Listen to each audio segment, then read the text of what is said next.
प्रिय विद्यार्थियों, बहुत बहुत शुभकामनाएं, बहुत बहुत मंगल कामनाएं। मैं संस्कृत महाविद्यालय औरिया से डॉक्टर गोविंद द्विवेदी। जैसा कि आपको विगत है कि पिछले कुछ दिनों से मैं ऑनलाइन पढ़ा रहा हूं, क्योंकि महाविद्यालय कक्षाएं वायरस के संक्रमण के कारण संचालित नहीं हो पा रही हैं। उसी क्रम में मैंने पिछले कुछ दिनों से रस प्रकरण प्रारंभ किया हुआ है, और रस प्रकरण में आज हास्य रस के संदर्भ में आपसे चर्चा करता हूँ। हास्य रस बहुत मन को आह्लादित करने वाला रस है। हास्य के संदर्भ में किसे पता नहीं है, इसकी परिभाषा हम इस तरह से कह सकते हैं कि किसी की विचित्र वेशभूषा को देखकर या बातचीत को सुनकर हृदय में जो आनंद की अनुभूति होती है उसे हास्य रस कहते हैं। इसका स्थायी भाव हास है। कई उदाहरण आप लोगों ने पढ़े होंगे इस संदर्भ में। रामचरितमानस कवि सम्राट कबीर मनीषी गोस्वामी तुलसीदास द्वारा रचित उसका एक प्रकरण आप लोगों ने सुना होगा कि विश्व मोहिनी के रूप पर मोहित होकर के नारद जी ने, जिस तरह नारद जी का वो प्रकरण आता है, उसके संदर्भ में दो चौपाइयाँ यहाँ उद्धृत की है मैंने। गोस्वामी जी कहते हैं नारद जी के संबंध में कि जय दिस बैठे नारद फूली, सो दिस तई न बिलोकी भूली, पुनि पुनि मुनि उकसई अकुलही, देख दशा हरगन मुस्काही। नारद जी स्वयंवर में गए हैं और विश्वमोहिनी तो ये सोच रहे हैं कि विश्वमोहिनी उन्हें वरमाला पहनाएगी, किंतु बार बार वो व्याकुल होते हैं, लेकिन वह उसकी तरफ, नारद जी की तरफ देखती भी नहीं है। इस दशा को देख करके जो हर गण थे, भगवान शिव के गण थे, वो उनकी दशा को देख करके मुस्कुराने लगे। तो ये इसका सामान्य अर्थ है। स्पष्टीकरण में आप इस तरह से कह सकते हैं कि इसका स्थायी भाव हास है।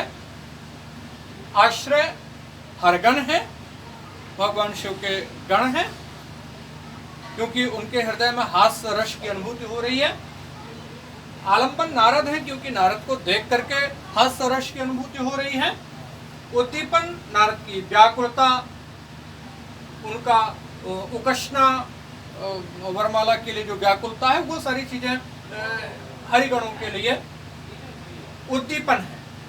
अनुभव हमने आपको बताया था कि हंसना, चपलता, मुस्कुराना इत्यादि ये अनुभव है। मुस्कुराना आदि अनुभव है। संचारी भाव चपलता, हर्ष, उत्सुकता इत्यादि इसके संचारी भाव हो सकते हैं। तो इस तरह से सामान्यतः आप लोगों ने हास्य रस को समझा कि किसी की विचित्र वेशभूषा को देखकर या चेष्टाएं देखकर अथवा बातचीत को सुनकर हास्य नामक स्थायी भाव ही विभाव, अनुभव, संचारी भावों के संयोग से हास्य रस दशा को प्राप्त होता है। कई उदाहरण इसके आपने देखे होंगे, परीक्षाओं में विभिन्न उदाहरण पूछे जाते हैं। एक उदाहरण में और गोस्वामी तुलसीदास जी का आपको सुनाता हूँ। विंध्य के वासी उदासी तपोव्रतधारी महाविनुनारी, कवितावली का उदाहरण, बड़ा सुंदर सा उदाहरण है। कवितावली में भगवान श्री राम जब वन यात्रा पर हैं, तो ये सूचना जब संतों को मिली, तो ये सूचना प्राप्त करके वो बड़े प्रसन्न हुए।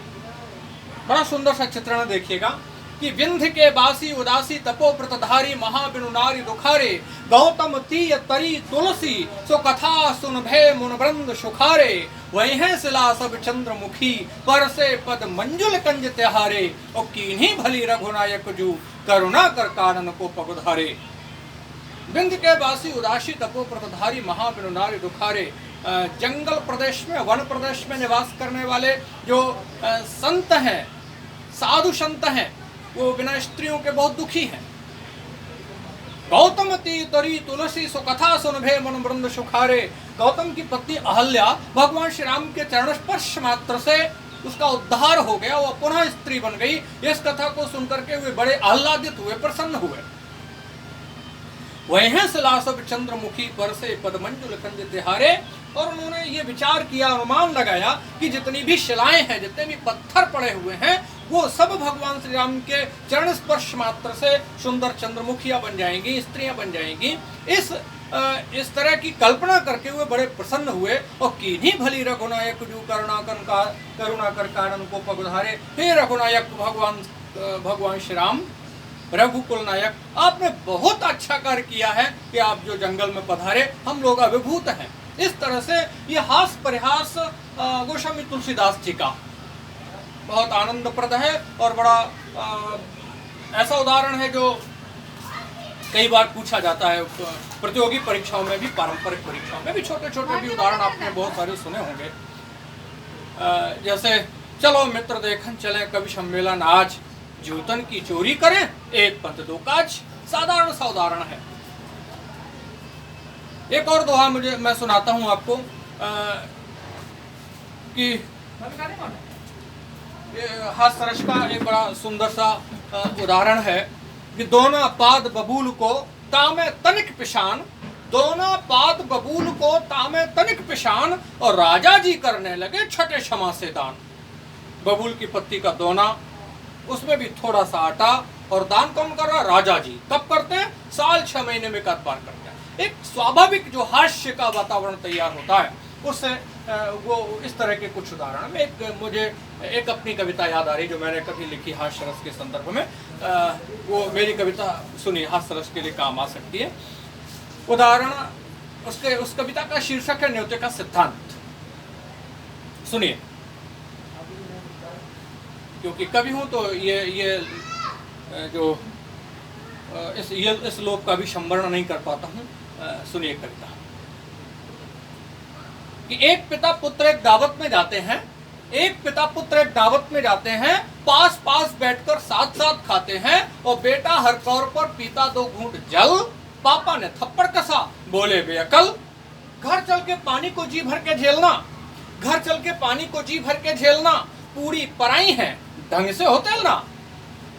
तो रोए से शब्दों में बेटा यूं बोला, न्योते में खाने का सिद्धांत खोला। मैं पानी से पूरी की तह बना रहा था, मैं पानी से पूरी की तह बना रहा था, ज्यादा खप जाने की जगह बना रहा था। तो पापा ने सोचा न समझा बेचारा, जोरदार चाटा, फिर एक और मारा। बोले बेवकूफ उल्लू अप्पा जी, तू ज्यादा खा जाए और कम पिताजी।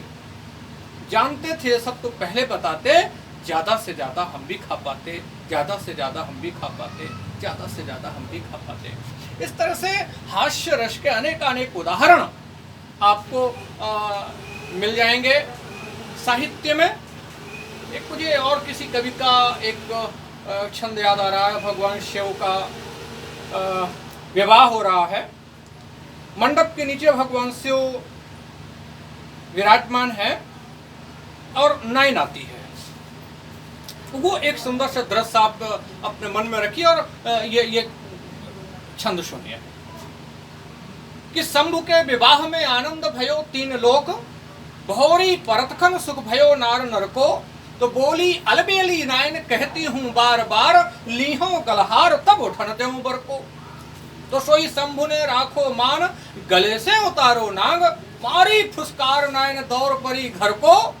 और मंडप के कोट कोट देव कहे लोट लोट, नैन काहे भगी जाती, नेक लहे जाओ हर को। तो इस तरह से हास्य रस का प्रभुत मात्रा में उदाहरण साहित्य, हिंदी साहित्य में उपलब्ध है। मैं समझता हूं कि यह हास्य रस पूरी तरह से आपको समझ में आया होगा। हास्य रस को अच्छे ढंग से तैयार कर लीजिए। आज के लिए इतना ही। अगले वीडियो में धन्यवाद।